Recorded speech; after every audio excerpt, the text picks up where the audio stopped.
So much talent on show in that Dortmund team when they run out 1-0 winners against Chelsea tonight. 1 win in 9 now for Graham Potter's side. We spoke just before the break about the lack of a cutting edge in front of goal, the lack of a striker. If you're Graham Potter, though, and we'll see the chances for Chelsea in a minute, you must be in there thinking, like, what more could we have done to put the ball in the back of the net in that game?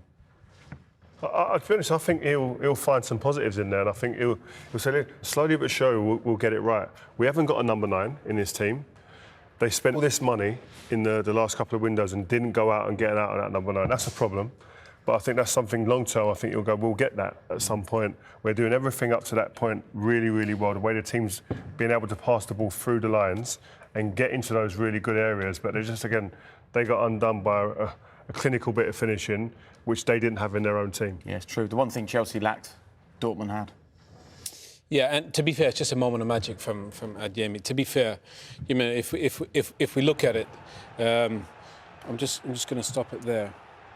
And if you look at Adeyemi there, you'd never think in a million years he's going to score. Yeah. Would you? You just wouldn't. And to be fair, Chelsea have 2 good chances at it, and this is a really clever ball over the top. And once Adeyemi gets here, he realises I got the upper hand. Should he stop him a bit there? Would you? If you're the player, you played this position quite a lot. I did that job. I always did that job. You was here, no?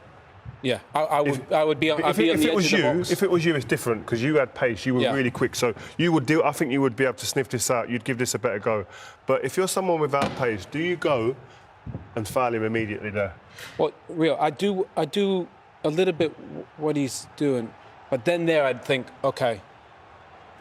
Once he gets ahead of steam and he can run down the line on me, I'm in big trouble. At some point, I got to think either, do I go engage him?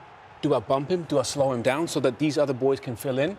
Or do I keep running? What he decides to do is keep running, and once he does that, he's in big trouble. And once he cuts him aside there, I think he's got to bump him. I think he's just got to just touch him, be physical. What he does, he just lets him run off him, and you run it real slow. And then he pulls away because he's worried about a penalty or a red card. But that pace and that power, you have to respect that. Maybe he didn't know how quick he was, but a tiny little moment ends up deciding a game which they were right in. He stopped and started him. It was brilliant, I thought, from an attacking perspective. Great from an attacking perspective. He knows he's in charge. They dribble him with the outside of his foot there. I think he's already made up his mind before he gets to the halfway line. That position, he recognises he fancies it in that second touch. I played this role, really. Sorry. See, I think there needs to be a bit of blame on Mudryk here because you play that role. When you're an attacking player, you're thinking to yourself, right, do you know what? I could score a goal there if you sniff one out. If a ball drops there, I'm going to be on a hit. But at one point, if you play it on, at one point, as soon as you realise that the ball, as soon as you realise, right, now, switch on defensively, it just lets him run off him. But that's the thing. Once the ball's cleared, he was on the edge of the box with him. Look at the distance between. Yeah, and it's about 10 yards, right? He doesn't say it there. But the big difference is, and I always talk about this from a defensive standpoint. I was this man late on in my career.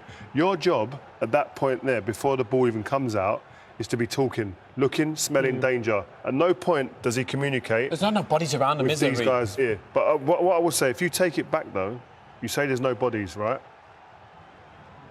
If I'm in this position here, right here, I've got these 2 on a leash. You two make sure that this area is absolutely marshalled and these 2 players do not get out whatsoever. And you're on them, right? But watch what happens as soon as the ball breaks out, right? Like I said, the ball's cleared. Look at the distance straight away now between these 2. See if it does it for us this time. 8 yards from when he was actually facing his own goal, and now it's a 1v1 situation between these 2 players here. And the thing is, Mudryk's greatest attribute is his pace. Yeah. So it's not like you could say, I'm not quick, I'll never get back. Do you know what? Sometimes quick players, I wasn't quick, certainly wasn't quick like that. So you had to think where the ball was going to have to be switched on, and I think sometimes quick players can lose concentration because they feel that their pace can get. When you're when you've got pace, but this kid's obviously got pace. Doesn't matter how quick you are, you're not catching him. But it's a fantastic goal from Borussia's. Yeah, we have to be careful just focusing on Chelsea's defending here. Like, that is a brilliant break. It's a brilliant goal, but we're looking at, if you stop things at source, I think the best defenders, the best communicators, the best teams do that. They stop it at source, and there's no doubt in the great sorry, to the finish. I think the art of defending is going. But last night I watched Sergio Ramos at 36 was the best player on the pitch. Brilliant defending. Thiago Silva, 38. Probably arguably one or two of the best defenders in the Premier League, you know. And I think so many young players now they could do a little bit coaching around that art of, you know, the what if player. What if it drops here? What if this? There's a lot to be done around that in the modern game, I feel. That goal sums up what the Champions League is all about. The margins are so fine. We've seen with PSG, we've seen with City. One little moment like that can decide the Champions League. Adeyemi just had it there, and it won on the game. We've got a lot of fine margins to look at in a moment when we've got a run of Chelsea chances. We'll do that in a second. But first, let's get some reaction from the Dortmund camp. Here's Jude Bellingham. Jude, what a result, what a performance from Borussia Dortmund and yourself. How would you sum it up? Yeah, it was good. We probably dominated the first half. I know they had a couple of big chances, but I think we were in control for the majority of it. We had some really good openings ourselves, and I think in the second half we took the a lot more control and got in some dangerous areas, but I think we showed again how well we can defend to see out games, and it's going to be really important going into the second leg. That goal from Karim Adeyemi, how would you describe it? Just speed, to be honest, just speed. I think we're really confident when he gets the ball 1v1. I was quite surprised that they didn't. You know, there's not many people that can stop him, and you know, it was really good action from him to get into that area in the first place. And you know, he had a really tough time coming here at the start. You know, couldn't really find his feet, but now he's flying, and it's great for us all to see because he's going to be a massive help to the team. Talk to me about that moment where Emre Can cleared off the line. I think I saw him get about 4 chest pumps from teammates. Yeah, I think he'll be sore tomorrow. So, but yeah, when you make plays like that, you deserve all the credit. You know, he plays in a position where maybe he gets overlooked sometimes, but you know, we know how important he is for the team, and it was another game-winning block, and I told him that, and I hope he knows he had a brilliant game. The crowd here makes such an impact. I'm just wondering, what do you say to your mates back at St Andrews about the yellow wall? To be fair, it's similar. It's not far off. I think if you could get 80,000 in St Andrews, it would be close. But yeah, I think, you know, they're like our 12th man out there. You know, we know that teams coming here are going to be slightly intimidated, and I think we can use that to our advantage and create an atmosphere that's quite hard for oppositions. Graham, you must be wondering on some levels how you're coming away with a 1-0 defeat after that performance. How would you sum up the game? Very strong performance from us, especially the second half. I thought it was overall created some chances, a lot of efforts on goal. Of course, disappointed with the goal we concede, but I thought we're the dominant team in the second half. And yeah, it's half time. We need to regroup, of course, and take the game at Stamford Bridge. How do you analyse the goal that you conceded tonight? Well, it's a counter-attack from a corner, so we were close to, I think, probably scoring ourselves, and then they've just broke on us. So it's disappointing. We need to do better in that situation.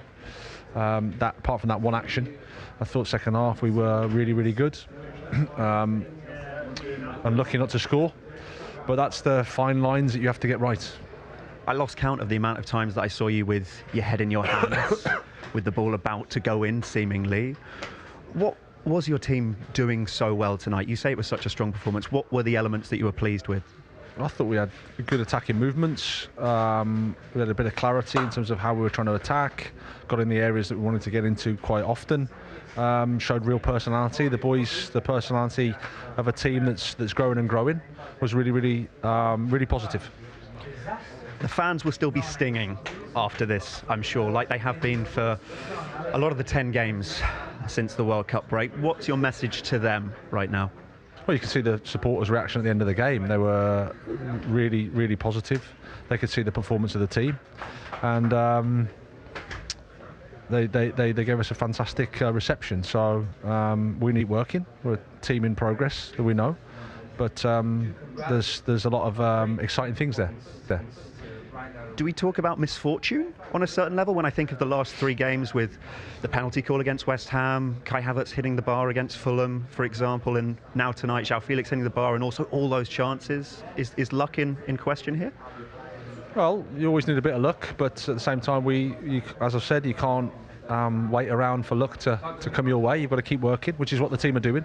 The boys have been fantastic in terms of their work, but at the moment we're suffering in terms of results. But performance was a big step forward for us tonight. Graham, thank you. Thank you.